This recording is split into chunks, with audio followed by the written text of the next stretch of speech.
Polícia Militar de Santa Catarina tem novo comando. O governo confirma mais de 500 novos casos de coronavírus em Santa Catarina. O presidente Jair Bolsonaro disse que a Caixa Econômica Federal vai ampliar para 4 meses a pausa no financiamento de imóveis. Federação Catarinense de Municípios discute auxílio para hospitais durante período de pandemia. Recentes pesquisas feitas por renomadas universidades na Itália e nos Estados Unidos afirmam que a vitamina D pode fazer com que as pessoas fiquem mais resistentes ao coronavírus. Bomba! Jaime Dalfarra renuncia à presidência do Criciúma Esporte Clube.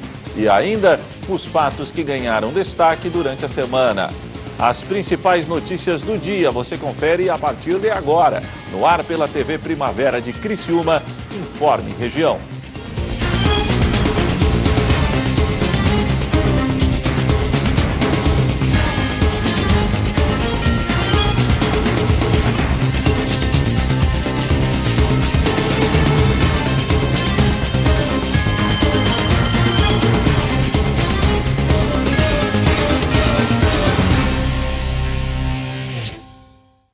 Hoje é sexta-feira, 15 de maio de 2020. Para você que sintoniza a tela da TV Primavera, uma boa tarde. A Polícia Militar de Santa Catarina tem novo comando. O coronel Dionei Tonetti ficará à frente da corporação. A reportagem é de Débora Correia. Uma cerimônia restrita realizada na última quarta-feira marcou a troca de comando na Polícia Militar de Santa Catarina. O coronel Dionei Tonetti passa a substituir o coronel Carlos Alberto de Araújo no posto de comandante-geral da PM no estado. Araújo estava à frente da instituição desde fevereiro de 2018. Ao sair do comando da Polícia Militar e deixar de integrar o Colegiado Superior de Segurança Pública e Perícia Oficial, a avaliação é extremamente positiva.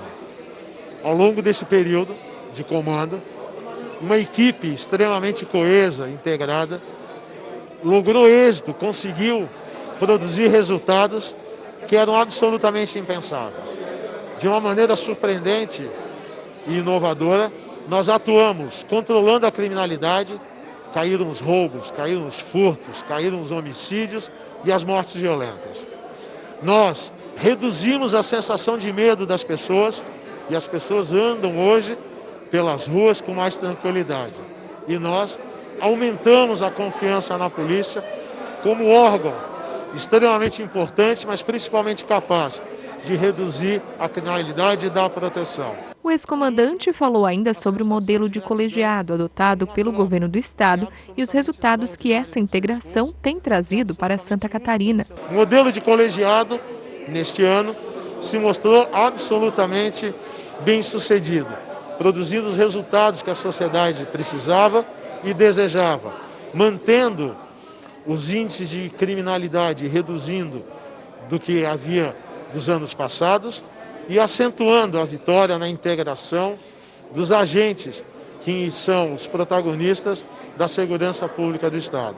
Por último, a sensação de gratidão com uma tropa que é absolutamente extraordinária no seu esforço, que é absolutamente única no seu sacrifício e que é absolutamente capaz de dar ao cidadão catarinense aquilo que ele precisa, que é presença e segurança, mesmo com o risco da própria vida. O novo comandante-geral da PMSC disse que, por já fazer parte do Alto Conselho da corporação, tem conhecimento dos planejamentos estratégicos e dos objetivos traçados.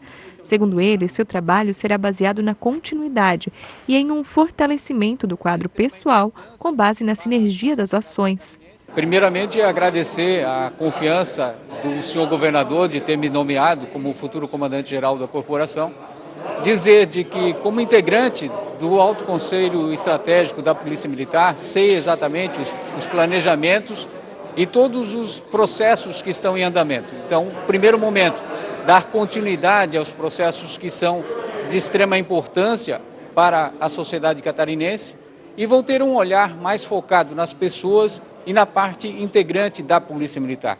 Precisamos colocar toda a estrutura da Polícia Militar no mesmo patamar de excelência para que a sociedade catarinense seja melhor atendida. E ressaltou a utilização da tecnologia para auxiliar nos trabalhos desenvolvidos pela Polícia Militar no Estado. Na área tecnológica, nós iremos ampliar ainda mais a integração entre os sistemas. Hoje existem algumas plataformas que trabalham de formas independentes. O nosso propósito principal será fazer a integração dessas bases de dados para que nós tenhamos a inteligência artificial trabalhando junto conosco na melhoria desse processo. O objetivo é sempre se aproximar cada vez mais das comunidades e reduzir os números de criminalidade no Estado.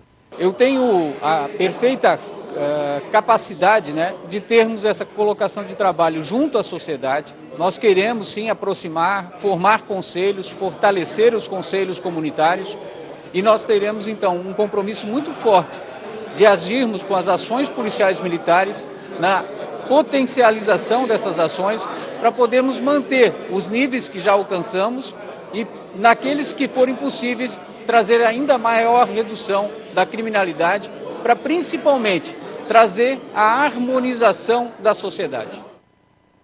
Mais de 500 novos casos de coronavírus foram registrados pelo governo de Santa Catarina. Acompanhe. Em todo o estado, mais de 500 novos casos de coronavírus foram registrados em 24 horas. Os dados atualizados foram divulgados nesta quinta-feira em coletiva de imprensa do governo de Santa Catarina. A questão de números, o mundo hoje apresenta 4.317.000 casos do Covid-19, 294.000 pessoas faleceram. No Brasil, 188.000 casos, com 13.149 óbitos. Em Santa Catarina, são 4.332 casos no dia de hoje, o que é um aumento relacionado ao dia de ontem de 504 casos novos. Estes pacientes recuperados em Santa Catarina são 2.333, ainda representam a maioria desses casos, mas ainda temos pacientes ativos, 1.921 casos. O secretário atualizou ainda o número de óbitos registrado no estado. Nosso estado, gostaria de registrar que, embora nossa situação esteja sendo controlada por meio de medidas firmes e importantes para conter a transmissão do coronavírus em Santa Catarina, infelizmente perdemos 5 vidas nas últimas 24 horas no nosso estado. São famílias de Marias, Josés, Joãos, que demonstram por que precisamos tomar certas medidas de contenção, e são por essas famílias e outras que estamos aqui todos os dias reforçando as orientações que têm sido repetidas e sugeridas e mais uma vez precisam ser reforçadas. Os números de ocupação nos hospitais também estão sendo acompanhados pela Secretaria de Saúde de Santa Catarina. Nós temos hoje internados em terapia intensiva 124 pacientes. Número muito próximo do de ontem. Em ventilação mecânica são 74. Esses 124 confirmados são 74 e suspeitos 50. Já receberam alta de terapia intensiva 312 pacientes e a nossa média de permanência desses pacientes em UTI ainda é uma média bastante interessante, menor de 15 dias, é de 14,2. Leitos específicos para a Covid no estado que foram construídos, novos, além do que já tínhamos no início, são 396. Nós temos um total hoje de 1.210 leitos de terapia intensiva no estado de Santa Catarina. Nossa taxa de ocupação de UTI Covid nesse momento é de 19,56%. Começa a se aproximar de 20%, que ainda não tínhamos registrados. O presidente Jair Bolsonaro disse que a Caixa Econômica Federal vai ampliar para 4 meses a pausa no financiamento de imóveis. Segundo o presidente da República, dos 5 milhões de clientes do crédito imobiliário, 2.300.000 já pertencentes à Caixa pediram para pausar a cobrança do financiamento imobiliário. A A afirmação foi durante coletiva em frente ao Palácio do Alvorada. O presidente Jair Bolsonaro disse que a Caixa Econômica Federal vai estender por mais um mês a pausa emergencial para o pagamento de financiamentos habitacionais. Segundo ele, dos 5 milhões de clientes do crédito imobiliário, mais de 2,3 milhões já solicitaram a pausa ao banco. Inicialmente, por conta da pandemia do novo coronavírus, a Caixa Econômica Federal já havia anunciado a pausa de um mês para o pagamento das prestações. Em seguida, prorrogou por mais um mês. Agora, segundo o presidente Jair Bolsonaro, essa pausa será ampliada. 2.300.000 clientes da Caixa Econômica que pagam casa própria pediram para pausar o crédito. Ou seja, como regra, a Caixa permitiu atraso até 2 meses. A Caixa resolveu prorrogar por mais um mês, para 3 meses. E nessa prorrogação, 2.300.000. Do universo de 5 milhões. Ou seja, o pessoal não tem dinheiro para pagar a prestação da casa própria. E o Pedro Guimarães, conversei com ele agora, como um acordo, ele diz que vai aumentar para 4 meses. Porque não adianta apenas prorrogar. Se o elemento que perdeu o emprego, teve salário reduzido, não tem como pagar a prestação da casa própria. O que está sobrando dinheiro para ele está sendo para comida. De acordo com a Caixa, só tem direito ao benefício os contratos que estão em dia ou com, no máximo, 2 prestações atrasadas.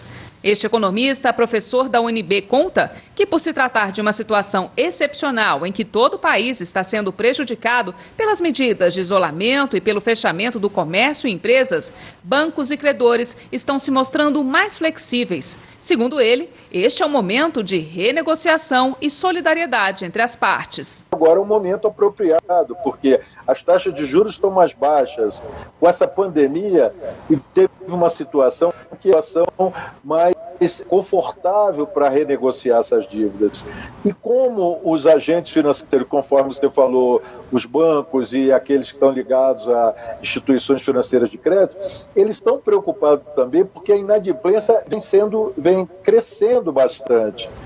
Eles não tiveram nesse momento agora a oportunidade para renegociar, ter perdas em seus balanços.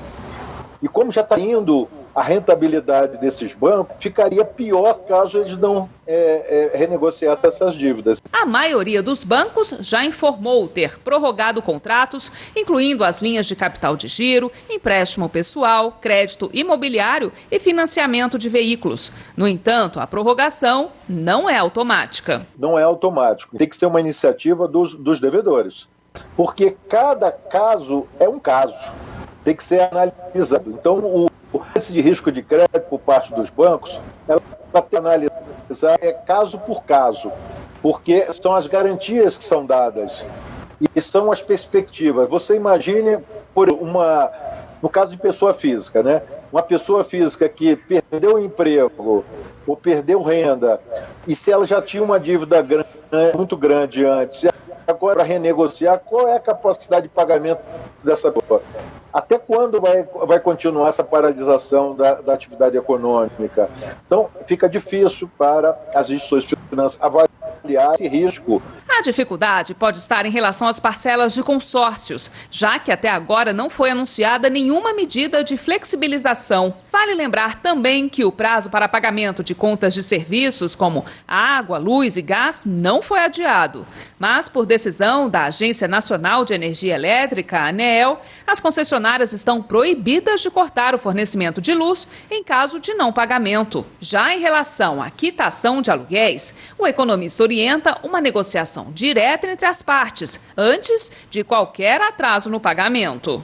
Eu acho que a iniciativa tem que também ser do inquilino. Ele tem que procurar ou o dono do imóvel ou mesmo a imobiliária e procurar renegociar, e as imobiliárias e os proprietários estão sensíveis a essa situação. E aí se justifica que é um momento muito para todo mundo. E para o proprietário manter as pessoas ou a pessoa, mesmo que seja com aluguel mais baixo, que vamos dizer assim, ter outra situação como as pessoas cancelarem ou encerrarem o contrato. A seguir, Federação Catarinense de Municípios discute auxílio para hospitais durante período de pandemia.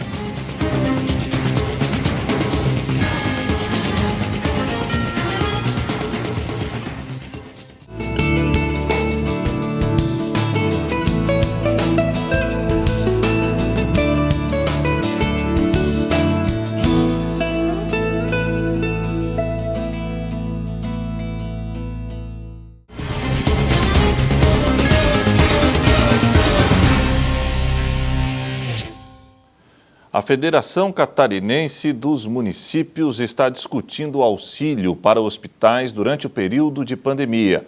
Acompanhe na reportagem de Débora Correia. A Federação Catarinense de Municípios, a FECAM, solicitou ao governo do estado que invista de forma urgente cerca de 35 milhões de reais para hospitais referenciados em atendimento à Covid-19. Os recursos seriam usados para pagamento de dívidas do estado com a União. A solicitação foi entregue nessa semana como uma proposição sobre a gestão de enfrentamento da pandemia. O diretor executivo da ANREC, que acompanhou a reunião, explica que a proposta é utilizar excedentes financeiros derivados da suspensão temporária do pagamento da Fazenda Catarinense contra parcelas devidas ao BNDES. Em nome da FECAM foi protocolado um pedido para que os 35 milhões que o governo deixou de pagar de uma conta lá para o governo federal possa ser destinado também exclusivamente para atendimento dos hospitais, para colocar UTIs, preparar melhor esses hospitais. O diretor conta que nessa mesma reunião também foi discutido o repasse de emendas parlamentares aos hospitais para dar sustentabilidade financeira às instituições de saúde durante a pandemia. Foram feitas outras solicitações também no dia de ontem em relação às emendas dos deputados para que fossem pagas pelo secretário de Estado da Saúde, porque com a queda da produção dos hospitais, os hospitais estão passando por dificuldades, porque parece assim, como tem pouca ocupação de leitos, a produção acaba diminuindo, então isso tem a ver com o repasse do Estado a menor, e por isso precisa também desses recursos destinados pelos deputados estaduais. As solicitações foram entregues ao secretário de Saúde do Estado de Santa Catarina. Teve várias situações colocadas no dia de ontem, o secretário tomou nota de tudo, e também foi bastante importante porque depois da saída do secretário Welton não teve mais essa reunião de aproximação, e então isso voltou a partir de hoje de manhã, e eu acredito que agora a gente vai ter alguma resposta nos nossos pleitos. Recentes pesquisas feitas por renomadas universidades na Itália e também nos Estados Unidos afirmam que a vitamina D pode fazer com que as pessoas fiquem mais resistentes ao coronavírus. Mas o assunto ainda causa polêmica entre os especialistas. Aqui no Brasil, o maior defensor do uso dessa vitamina é o médico e professor da Universidade Federal de São Paulo, Cícero Gali Coimbra. Em entrevista exclusiva à nossa reportagem, ele alerta que a falta da substância durante a quarentena pode aumentar o número de mortes. A polêmica envolvendo a vitamina D ganhou repercussão mundial após um estudo feito pela Universidade de Turim, na Itália. Os cientistas italianos publicaram esse artigo, que diz que o consumo da substância pode deixar as pessoas mais resistentes ao coronavírus. O trabalho logo foi publicado pelo jornal italiano La Repubblica e ganhou visibilidade mundial, inclusive no Brasil. Por aqui, o maior defensor do consumo da vitamina D é o médico neurologista e professor da Universidade Federal de São Paulo, Cícero Gali Coimbra. Ele concedeu entrevista à nossa reportagem por videochamada. Ela é a grande, não é uma, ela é a grande reguladora da atividade do sistema imunológico. Ou seja, na ausência de vitamina D, ou com níveis baixos de vitamina D, o sistema imunológico fica desregulado, significando que ele faz o que não deve, que é atacar o nosso próprio organismo. O médico afirma que os prejuízos que a Covid-19 vai causar no organismo da pessoa estão diretamente ligados ao consumo da vitamina D. Os pacientes que apresentarem deficiência dessa substância correm mais riscos de morrer. Vitamina D não é uma vitamina, ela é um hormônio, ela é a grande reguladora do sistema imunológico. Na presença de níveis adequados de vitamina D, preferencialmente próximos de 100, que é o que é preconizado pela Endocrine Society, você provavelmente a grande maioria das pessoas sequer vai perceber que teve a infecção pelo Covid-19. Uma pesquisa feita pela Universidade de Northwestern, nos Estados Unidos, confirma a tese do médico brasileiro. O trabalho relacionou a deficiência da vitamina D às mortes por Covid-19 em vários países do mundo. O Dr. Cícero Gali Neto Coimbra fez uma previsão alarmante durante a entrevista. Ele afirma que a segunda onda de coronavírus no Brasil pode causar até mais mortes que a primeira, inclusive de crianças e jovens. E o motivo é justamente a falta da vitamina D por causa do período de quarentena. Toda vez que você relaxa um pouco as medidas de isolamento, vem um novo surto, talvez mais não tão rápido quanto o anterior, mas preste atenção, muito provavelmente mais mortal do que o anterior. Tá? Porque você vai pegar pessoas que estavam em isolamento sem exposição solar ou com níveis mais baixos de vitamina D. O presidente Jair Bolsonaro chegou a citar a vitamina D como um dos medicamentos recomendados para o tratamento da Covid-19. Bolsonaro, inclusive, prometeu zerar os impostos de produtos que contenham a substância. E apesar dos resultados dessas recentes pesquisas que reforçam a importância da vitamina D, o uso dela no combate ao coronavírus ainda causa polêmica. E a principal reclamação de alguns especialistas é a falta de comprovação científica. No Brasil, o uso ainda depende de prescrição médica e é recomendado apenas para pessoas que têm carência da substância. A Sociedade Brasileira de Infectologia chegou até a publicar uma nota sobre o assunto. A entidade ressaltou que não recomenda a vitamina D em doses altas e injetáveis.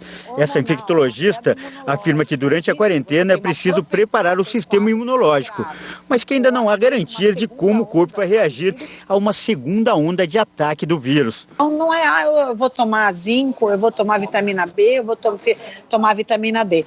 Toda prescrição de vitaminas, independente quais forem, ela é de indicação médica. Então, através só de indicação médica, eu posso saber se a quantidade que eu estou tomando é adequada para o corpo dela. O presidente da Sociedade Brasileira de Endocrinologia também lembrou a importância da vitamina D, mas afirmou que, por se tratar de uma gordura, pode ter efeito nocivo se ingerida em grande quantidade. A vitamina D ela é um lipídio, ela é uma gordura. E quando a gente usa em doses muito altas, ela deposita na gordura. E isso aumenta o risco de intoxicação pela vitamina D. Né? Precisa tomar cuidado, porque apesar de ela ter esse nome como vitamina, ela é um hormônio lipossolúvel. Então, no quadro da intoxicação, o que pode acontecer? Uma elevação dos níveis de cálcio, e isso pode levar a uma perda da função renal, o aparecimento de pedras no rim, e particularmente nos pacientes idosos, que são os mais sensíveis, quando o cálcio aumenta, eles podem ter desidratação, até confusão mental e coma. A seguir, Jaime da Alfarra renuncia à presidência do Criciúma Esporte Clube.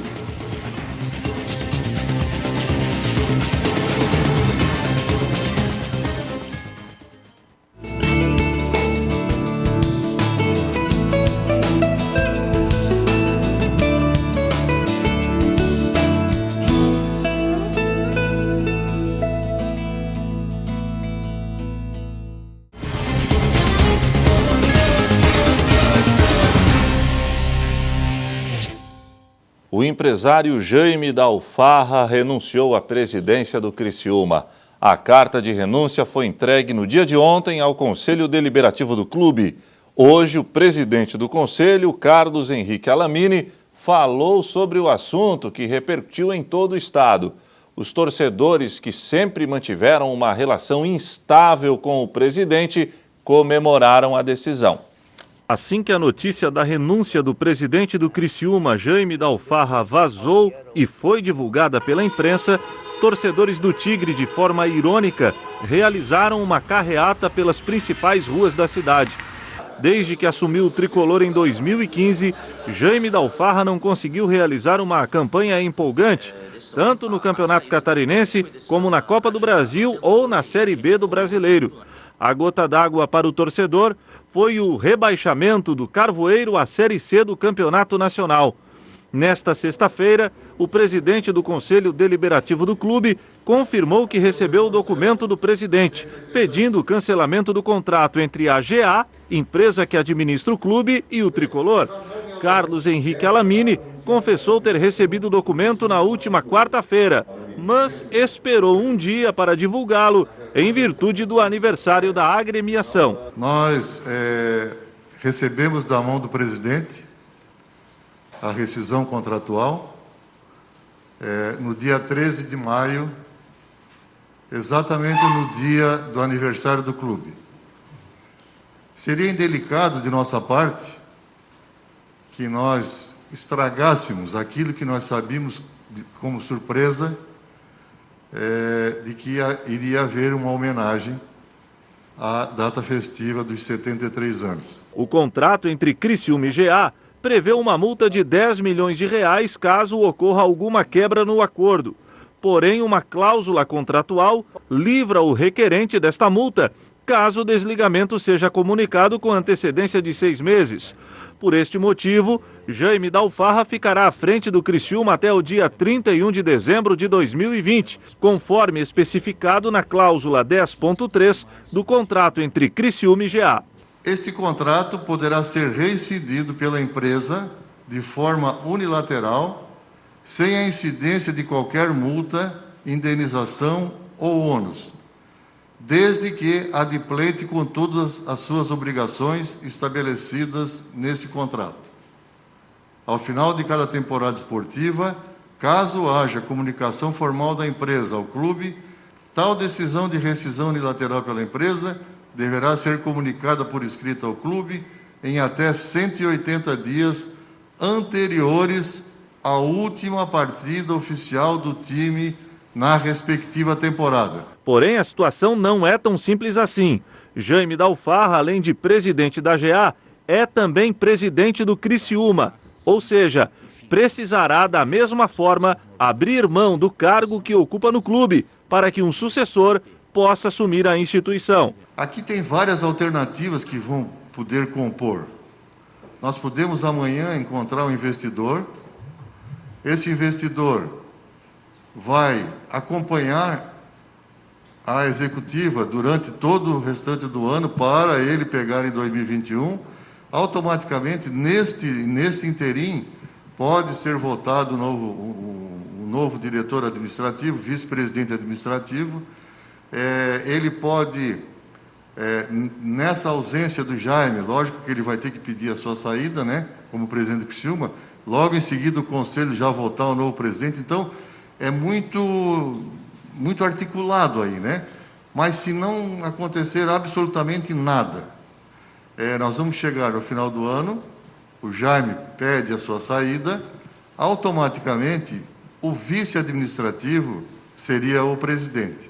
No atual momento, como não tem vice-administrativo, o vice-financeiro assume como presidente. O presidente do conselho também falou sobre a possibilidade de um novo administrador assumir o clube imediatamente. Para Alamini, caso essa situação ocorra, será totalmente possível a realização de uma transição serena. Se aparecer o investidor antes, nós vamos aproximar na executiva e ele vai levar até o final da Série C com o Jaime, já paralelamente, né? E depois, em 2021, ele já é dele, vamos dizer assim, o Criciúma Esporte Clube, né? E para fechar o informe região desta sexta-feira, vamos conferir os fatos que ganharam destaque durante a semana no sul de Santa Catarina. Segunda-feira, iniciou a terceira etapa da campanha de vacinação contra a influenza. Nesta terceira fase, nós vamos contemplar as crianças de 6 meses a menores de 6 anos, as gestantes, as puérperas e pessoas com deficiência. Isenção de água e luz para hospitais depende da sanção do governador Carlos Moisés. Esse projeto beneficiará 116 hospitais, ainda mais nesse momento que o governo determinou que 50% dos leitos clínicos e cirúrgicos adultos do Cadastro Nacional de Estabelecimentos de Saúde sejam destinados à internação clínica para suspeitos ou confirmados do Covid-19. Terça-feira, Comissão de inquérito da FASC é extinta por orientação do Departamento Jurídico da Câmara de Vereadores. E a mesma fica dispensada do depoimento que seria prestado nessa oportunidade. Reunião entre Comitê Gestor de Crise do Governo do Estado e autoridades criciumenses debaterá a volta do transporte público na cidade. Eu conversei com o secretário de Infraestrutura e Transporte e muito gentilmente me atendeu e a gente foi combinando aí a possibilidade de fazer essa reunião, conforme foi solicitado naquela reunião que fizemos com toda a atividade, etc., o sindicato, os proprietários do transporte coletivo, etc. O secretário Tiago, que é o Major Tiago, né? Ele foi muito gentil e nos disponibilizou na quinta-feira para reunir 4 pessoas. Quarta-feira, municípios da ANREC pedem ao governo do estado que seja retomado o programa de cirurgias eletivas. Essa solicitação das cirurgias eletivas já faz algum tempo que foi solicitada, inclusive ainda por o antigo secretário de Estado, protocolado pelo presidente Jaimir e por todos os prefeitos aqui uma solicitação. E no dia de ontem a gente teve uma conversa com o secretário atual, o Dr. André, e foi possível fazer novamente essa reivindicação. Mesmo diante da pandemia da Covid-19, revitalização da rodovia Governador Jorge Lacerda deve começar nos próximos meses. Quinta-feira, secretário de Saúde de Criciúma confirma a 5ª morte na cidade por coronavírus. Confirma, infelizmente, né, mais uma morte, a 5ª, né? Uma senhora de 60 anos que não tinha, segundo as informações que eu já recebi, comorbidade nenhuma, né? Então não tinham outras doenças que pudessem o Covid fazer o seu agravamento. Então, lamentavelmente, mais uma. Governador Carlos Moisés se defende do caso dos respiradores artificiais. Nós não podemos misturar movimentos políticos, né, com esse trabalho intenso que nós estamos fazendo aqui à frente da Secretaria. Ontem visitei o COIS, pude passar ali por todos aqueles que trabalharam, compraram, administraram os processos, continuam compraram mais de 850 milhões de reais durante esse ano para a saúde, pagaram as dívidas dos governos anteriores, enfim, fizeram uma gestão de excelência. Então nós não podemos permitir que algum problema pontual traga, tape, digamos assim, né, cubra a luz desse processo todo que foi e que está sendo o enfrentamento da Covid-19. E o Informe Região desta sexta-feira fica por aqui. Voltarei amanhã, no finalzinho da manhã, com o Boletim Primavera, claro, se Deus assim permitir. Boa noite.